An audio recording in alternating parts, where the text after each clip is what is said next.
Bienvenue dans votre magazine Économie et Santé. Économie et Santé, c'est une émission qui vous parle de la prise en charge de maladies, comme nous avons l'habitude de le dire, sur toutes ses formes. Pour aujourd'hui, nous allons parler des maladies bucco-dentaires. C'est quoi les maladies bucco-dentaires? Quelles sont les causes et quelles en sont les conséquences? Le docteur Gauthier Bélessi nous en dit plus. Suivons-le.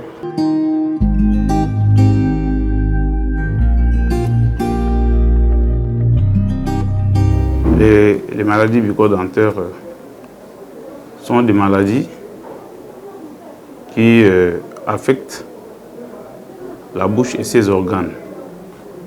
Nous avons plusieurs maladies bucco-dentaires, mais la maladie la plus courante, c'est la carie dentaire. La carie dentaire qui atteint actuellement, selon le rapport d'une enquête menée par le Programme national de santé bucco-dentaire, cette maladie affecte actuellement 86% de la population congolaise. Elle est favorisée par 4 facteurs, notamment la consommation des aliments sucrés, les temps qu'on donne aux microbes de fermenter le sucre, les microbes lui-même et la personne. Donc la carie a des étapes.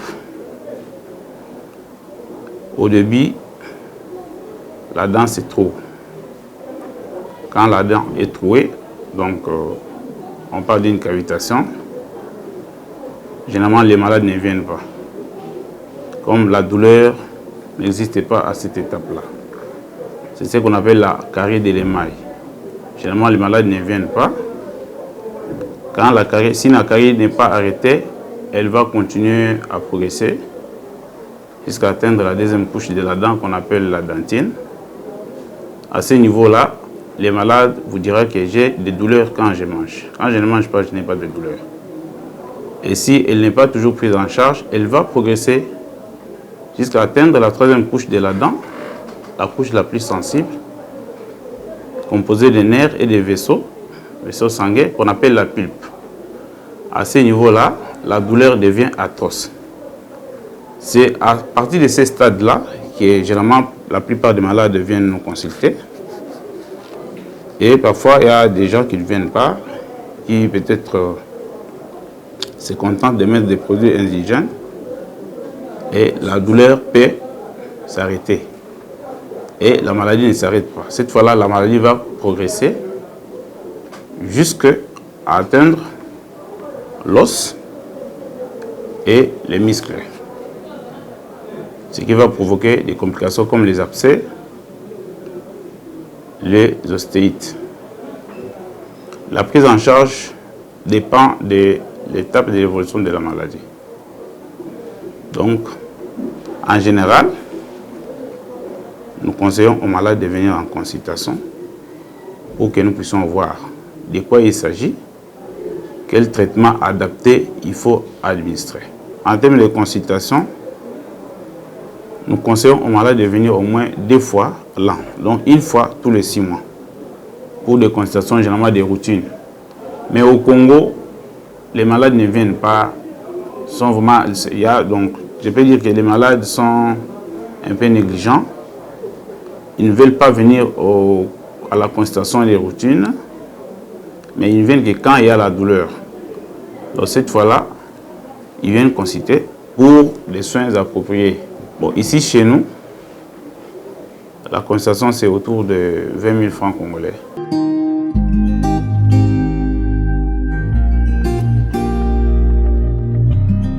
En un mot, il faut avoir une bonne hygiène buccale. Donc bien brosser les dents, donc la bouche et les dents, au moins 2 fois par jour. Les matins après les repas et les soirs également avant de dormir. La complication, bon, disons la carie dentaire mal soignée ou non soignée, et avoir engendré d'autres complications, comme j'ai dit au début. C'est ce qu'on appelle par exemple les abcès dentaires, autrement appelés cellulite. Si la cellulite n'est pas soignée, elle peut entraîner un abcès diffus qu'on appelle phlegmo. La carie peut également causer l'ostéite. L'ostéite signifie inflammation de l'os. La mauvaise haleine est due généralement au manque d'hygiène. Non seulement le brossage, on manque d'une prise en charge correcte des pathologies qui existent dans la bouche. Par exemple, les caries dentaires, les gingivites et autres. J'aimerais aussi signaler un aspect pour la mauvaise haleine, dont 95% des pathologies sont des pathologies du genre bucco-dentaire qui causent la mauvaise haleine. Les 5%, ce sont des pathologies du type digestif.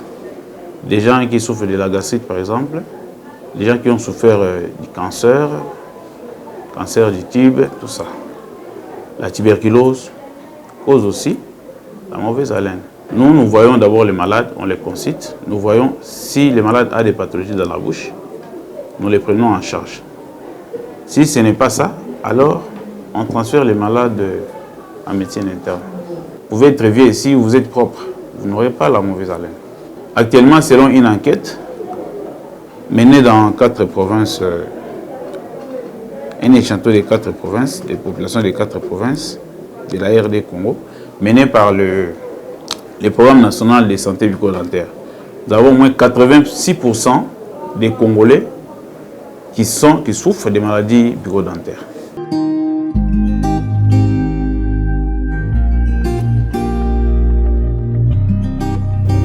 Donc, en général, les soins dentaires au Congo ne coûtent pas grand-chose. Mais le problème, c'est plus la pauvreté de la population. Bon, l'extraction ou la chirurgie, les soins dentaires n'ont pas vraiment un prix fixe. Pourquoi? Pour que nous puissions arriver à donner la facture, on doit d'abord voir les malades, voir son cas. On les voit, on mène l'étude de ce qu'il faut faire en fonction du travail qui sera réalisé. La facture dépendra de ça. Donc, en bref, si on n'a pas vu les malades, on n'est pas en mesure de nous donner un montant exact. Ça dépend d'une personne à une autre. Ça dépend aussi des cas. Les prix n'est pas les mêmes. Ça dépend. Il y a des extractions qui peuvent coûter 20 $, 30 $, 40, 50. Ça dépend de chaque cas. Faisons aussi les prothèses. Nous avons deux types de prothèses. La prothèse fixe et la prothèse non fixe. Donc, c'est toujours la même procédure. Il faut recevoir le malade. Vous le voyez, vous faites un peu l'étude du cas et puis vous lui proposez par rapport à l'état de sa bouche. Vous lui proposez, le malade pourra avoir la prothèse qu'il pourra choisir. Et également, on tiendra aussi compte de ses moyens financiers. Donc la prothèse là, nous la faisons. Les montants fixes, la prothèse provisoire, c'est-à-dire amovible, c'est qu'on peut enlever puis remettre.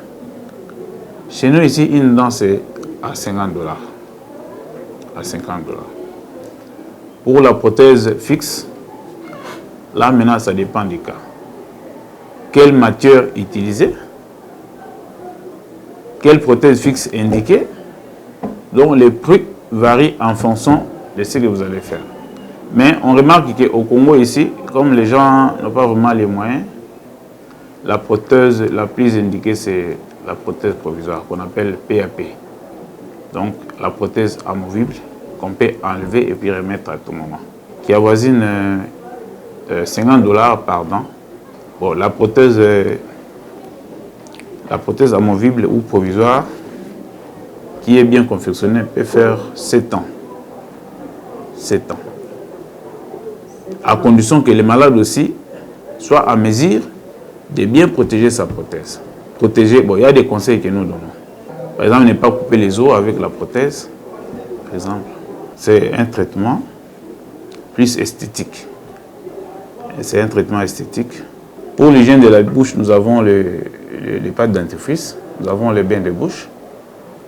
Pour les soins des dents, nous avons les composites nous avons l'oxyde de zinc, nous avons les génols, nous avons l'amalgame qui disparaît progressivement et j'en passe. Moi, j'utilise les produits en clinique, mais je ne connais pas si les produits en question que j'utilise sont bien fabriqués. Donc, on conseille aux gens d'utiliser la pâte dentifrice qui lui plaît.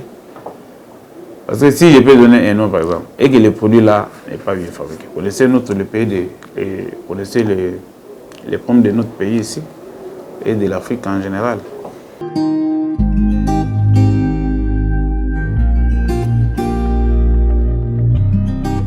Bon, dans la chirurgie, nous avons, en dehors de la prescription médicale qui est généralement constituée des antibiotiques anti-inflammatoires, parfois la vitamine aussi, et les bains de bouche. Nous mettons aussi l'anesthésie avant de commencer, par exemple, une extraction dentaire. L'anesthésie, là, ce n'est pas à la charge du malade, hein.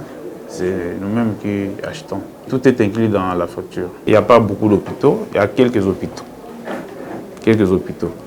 Les médecins dentistes formés ne dépassent pas 1000, je crois, pour toute l'étendue du Congo. Et à Kinshasa, on peut facilement trouver un médecin dentiste. Mais dans d'autres provinces, c'est un peu difficile. Ce qui fait que vous avez la facilité de trouver un médecin dentiste à Kinshasa, dans le Congo central, dans les Katanga, je crois, et peut-être dans la province orientale. Dans les autres provinces, c'est un peu difficile. Vous pouvez trouver par exemple un médecin dentiste pour toute la province. Il y a même des provinces qui n'ont pas de médecins dentistes. Les médecins dentistes ne sont, jusque-là, à ma connaissance, ne sont formés qu'à l'Inikin. Jusque-là. Bon, à part l'Inikin, j'aurais appris qu'il y a aussi une université à l'est là-bas. Ça, c'est une information à vérifier. Donc, on n'est pas nombreux. Et puis, si les gens ne veulent pas aller travailler en province, parce que les conditions sont difficiles, vous allez partir travailler. En retour, vous aussi, il faut que vous puissiez aussi gagner quelque chose. Vous partez travailler. En retour, vous gagnez quoi? Et en général, la dentisterie, pour bien travailler, il faut avoir l'électricité. Dès lors que les problèmes d'électricité se posent déjà à Kinshasa ici, dans les provinces, c'est encore pire. C'est ça aussi le plus grand problème. Il y a aussi le manque d'une bonne politique peut-être sanitaire. L'État ne met presque pas l'accent dans ce domaine-là. Donc, les quelques médecins dentistes qui se débrouillent, ce sont des privés qui investissent leurs moyens privés. Mais l'État, si on est seulement les hôpitaux, les formations médicales publiques, vous allez voir que la dentisterie n'est pas vraiment bien organisée.